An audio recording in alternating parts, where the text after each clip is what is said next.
and here we go. I'm with Alexa Shoen. Thank you so much for being here.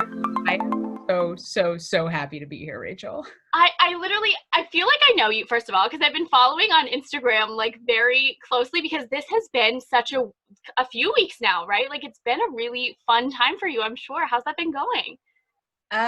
It has been going wonderfully, and thank you for applauding and cheerleading, because that actually, means a lot, especially during a global pandemic. Right.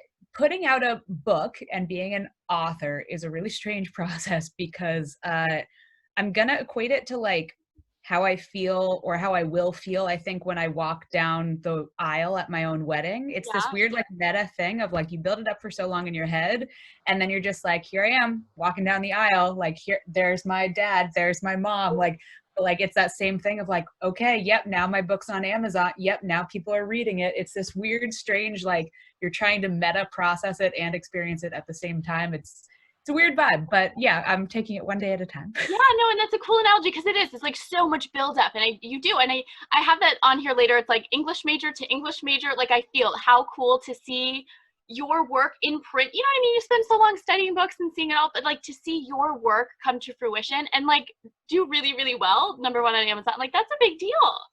So like, It is. It is. congratulations. Yeah, you are exactly right. It is a big deal. And I think I find it to be so hilarious that I'm an English major who became an author, because I was absolutely the English major that like cheated and read Cliff Notes in order Yeah. to write my essays. So look at me now. You proved them all wrong. I love it. That's so good. More about the book deal process. Walk me through maybe like the behind the scenes of that. What surprised you about the process? Because again, I feel like it's such a dream for so many people, but like I don't know the nuts and bolts of it. It seems like a much longer process than I ever would have assumed. So just talk me through some of that. It absolutely is. So I am, I like to call myself a hashtag shitty author occasionally. And I say that because #1, I did not read books with the kind of majesty that I think they probably deserve now, having gone through the process of writing a book, because as to your point, it is such a long process. And the reason that it's so long is also something I didn't really understand. But like basically publishing is fascinating because like not only do you have to like sell the book, but then also you have to manufacture the physical item of the book. And so there's this whole multifaceted thing that's got to go on. I am really annoying in that my literary agent came and found me, which is one of those crazy sentences that like must sound crazy, and I hear it fall out of my mouth and I'm like, I sound like such an asshole, where I'm like, I don't know how to get an agent, my agent found me. But that is actually what happened. And we met as I was starting a different job. I worked at Facebook before I wrote the book, and I kind of met her on a conference day out. We were talking about marketing stuff. And then I just randomly was on a podcast episode, got interviewed about this newsletter that I had been running at the time, Entry Level Boss, which was a newsletter about how to get a job when you graduate from college. And she listened to the podcast and she DM'd me on Instagram, and she was like, you don't remember me. I only met you one time, but I used to be the head of marketing for like a big publishing house in London. And she was like, I'm starting a literary agency, and I think that you actually have something compelling here, which is so cool, and like what dreams are made of and all that. And in my head, I always thought Entry Level Boss would make a great book, but I was too, like, I didn't want to be an author enough to want to have to go and find an agent. So Yeah. like nothing seemed worse to me than like having to do a homework assignment and having no one to turn it into. So I was like, Right. sweet, now I have someone to turn my homework into. Yeah. And yeah, then slowly the book was born. But I mean, when we had that conversation initially, that was over 2 years ago. Yeah.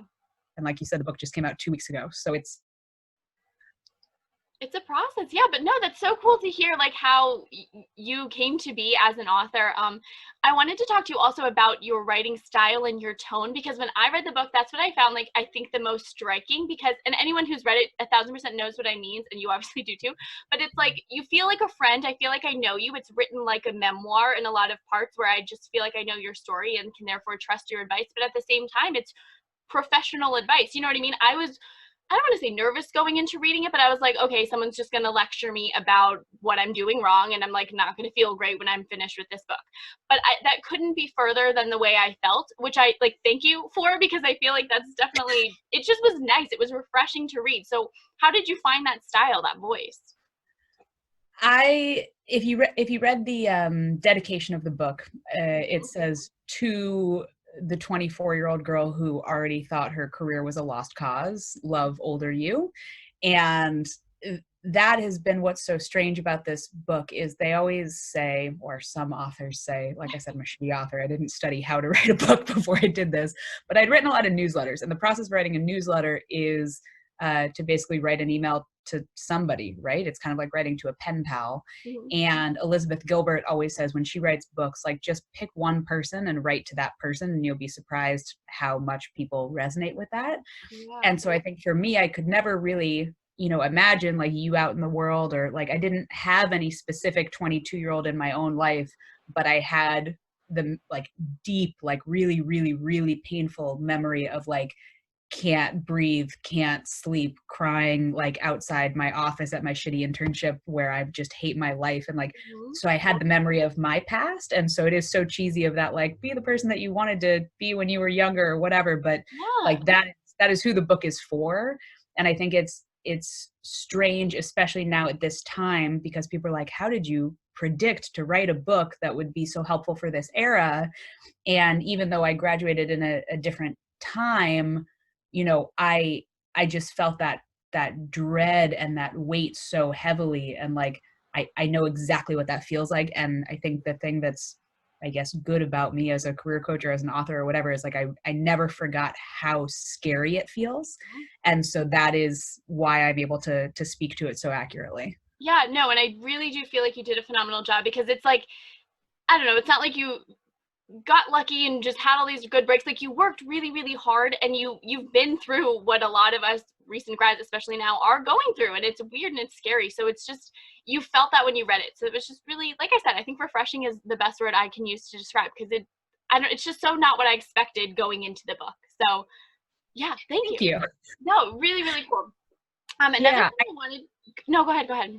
No, I was going to say, I think that I will just like use that opportunity to tell your audience, because I know your audience is lots of people who are also experiencing the same thing right now, of, I think the reason that so much job search advice feels so frustrating is it's from people who have been successful since day one. And it's not necessarily people who are privileged or whatever, but specifically it's this phenomenon of people who got onto the big like graduate fellowship scheme at Johnson & Johnson, or like started straight away at Deloitte.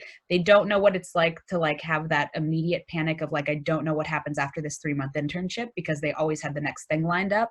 Right. And so I'll point that out, that like that is actually a tiny subset of the population, but it's where most career advice comes from, and that's why it's so annoying. Yeah, no, I totally, and I feel like I didn't know enough about it to like pinpoint exactly why it was so frustrating to me, but like you nailed it. Yeah.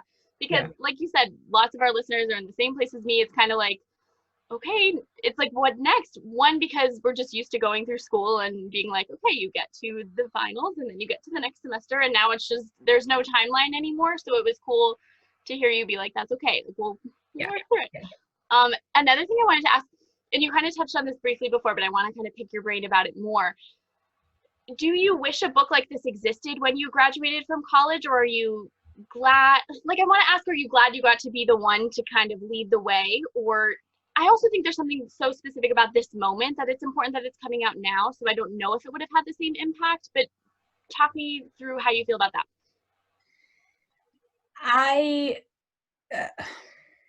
I wish that some singular person would have thought to articulate everything to me in the book in the order that I get to articulate it to you in. Yeah. Because what I have said to lots of my very, very successful friends in the world, who now work at places like Budweiser or Instagram or TikTok or what, like, I have lots of cool, fancy friends in my life, and they're always like, oh yeah, that's so smart. That makes sense when I explain to them what I am teaching people. But the thing is that I had to digest all of those lessons from 400 different sources the hard way. And it's one of the criticisms I've gotten about the book is like, oh, like you could just Google this stuff on the internet. And I'm like, you could, but it's going to take you 4 years to even figure out what to Google in order to actually learn Right. this stuff. And so, yeah, I of course wish that it would have been around for me, but I guess I'll say that I'm very proud to be the person who is able to articulate it for other people. Yes. I agree. I'm glad it's you too. I just, like I said, your tone and Thanks. you being you is very cool to me, and it's cool to experience it. Wow, this is just really cool. Like I said, I feel like I know you, so this is just like your gal pal I feel like I know pleasure. you too, Rachel. I don't want to take up too much of your time. I know you're super busy, but if you could leave us with like one piece of advice, like your just go to for someone who doesn't have a job right now, besides buy the book, because that's 1,000% like anyone listening, buy the book because you won't regret it. But what is your number one piece of advice for class of 2020 recent grads? Ooh, okay. I'm gonna take this in 2 steps. The first thing is gonna be to breathe and tune out the news and probably turn out your parents or like anybody who's 20 to 30 years older than you. Not because they don't have some valuable advice, but the generation above, kind of our parents or whatever, they tend to also really resonate with the book because they don't understand why their advice is not landing well with you and like why it sounds frustrating or why you don't think it makes sense or whatever. So I'll say breathe and sort of tune people out. That's step 1. And then step 2, which is the same thing as step 2 in the book, is basically about teaching yourself really, really, really hireable skills or figuring out what you're going to be able to bring to a job on day 1. And what I mean by that is I see this phenomenon that happens, and this will be something actually that's really, really interesting for your class in particular, is after the global financial crisis, the recession in 2008, right? This is where this phenomenon came from of every single entry-level job needing 1 to 3 years of experience. And you're like, where the fuck is this experience? I don't have it. And the reason that happened was because you had a whole bunch of layoffs, right? And then all these kind of mid-level people who were 5 or 6 years into their career couldn't find a job. So then they got hired in these entry-level jobs. And then all the entry-level people could now ask for 3 years of experience because of the recession. And then the market just shifted in this really stupid way, right? I'm not saying it's fair, it's dumb, whatever, but unfortunately, all of our colleges still teach like, you just need a degree and then you go out and you'll get that job. And then we all look at the job market and we're like, actually, that sounds a bit bullshit and you're clearly lied to me and I don't understand why. And so I see people get into this like spiral basically where they're like, but Alexa, you don't understand, like I can't get the internship in order to get the experience, in order to get the first job. And I see people stay there for their entire life, or they just go back and like work at Starbucks for the healthcare because they don't understand how to get over this threshold. And so first I want to acknowledge that like this is a real thing that people don't talk about, the fact that there's this gap of like, where do you get this experience from? And the second thing that I'll tell you will be like, it is now up to you, strategic critical thinker who just went to college, to figure out how you are going to magically jump over this gap.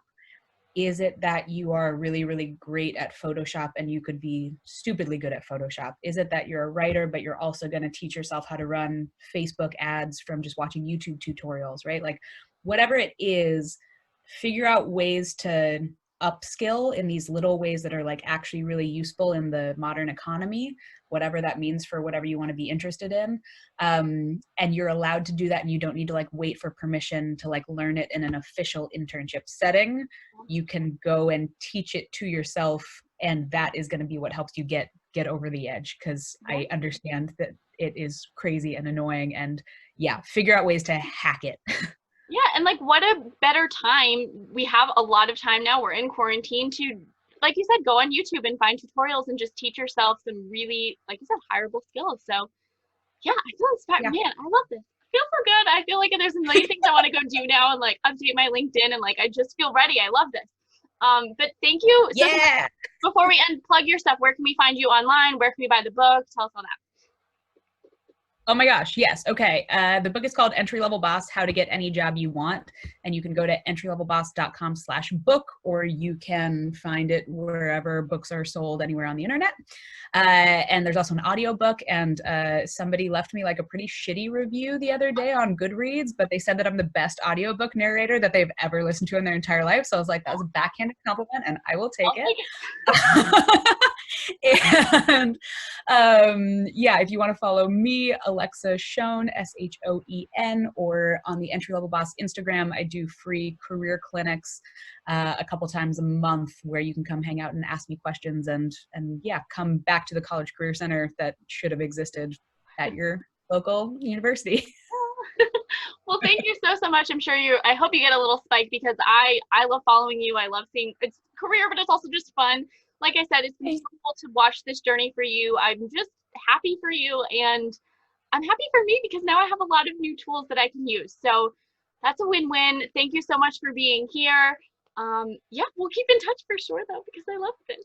Oh, thank you, Rachel. You are the best, and thank you for being such an evangelist of my work. You are the best, guys. Thank you so much for listening. This has been Alexa Shoen and me, Rachel Malik, and this has been the Her Life Blogcast.